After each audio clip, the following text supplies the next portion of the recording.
Story 1. The Prom Dress. My daughter was going to prom, and she was so excited. She got this really gorgeous dress for a good deal. When she came home, she looked sick.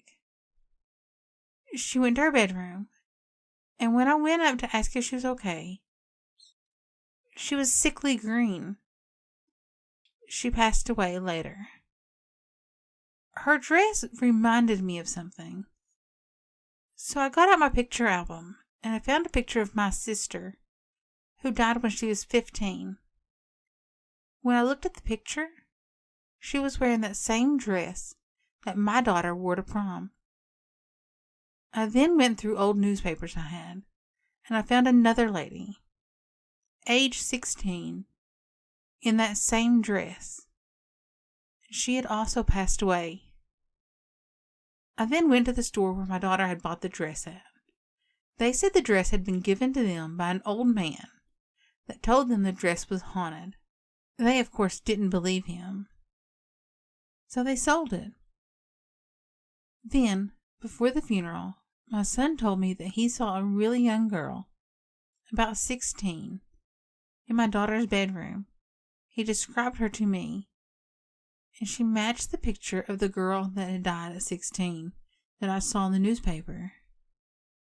After that, I burned the dress. I just don't want to risk any more girls getting it. I hope that 16-year-old's at peace now. Story 2. Ghost Town. This happened about 20 years ago in a little town in Colorado. At the time, hardly anyone lived in the area. It had once been a boom town during the gold rush, but a diphtheria plague had almost killed everyone. A saloon girl had stayed and took care of the dying until she, too, died. When people such as me went back to the area to homestead, a lot of strange things began to happen.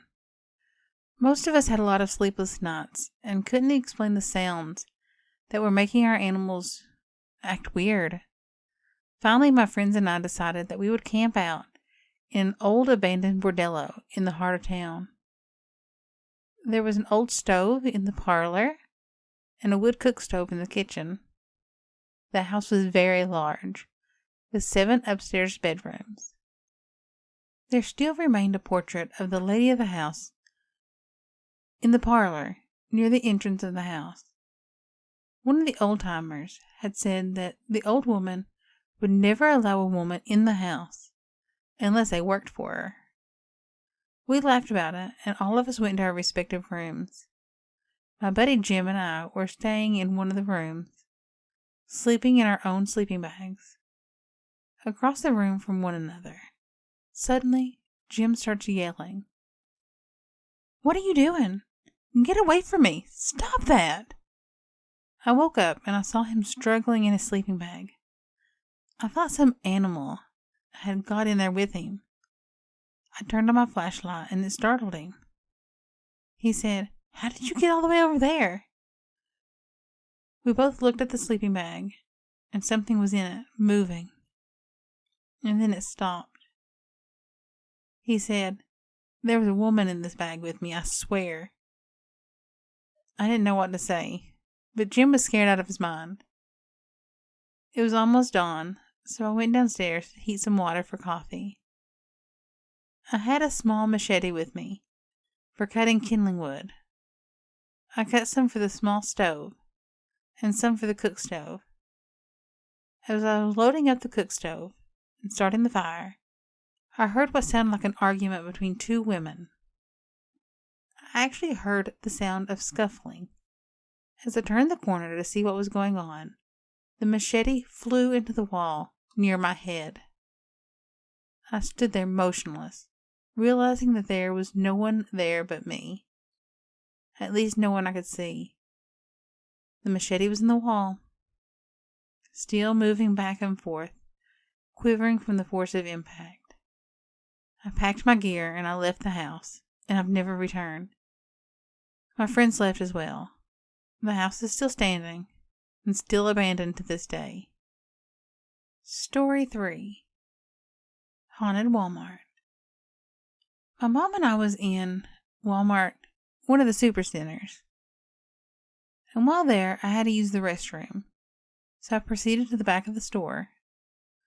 While I was in the restroom doing my business, I heard some tapping on the inside of one of the stalls. Or maybe it was inside the wall.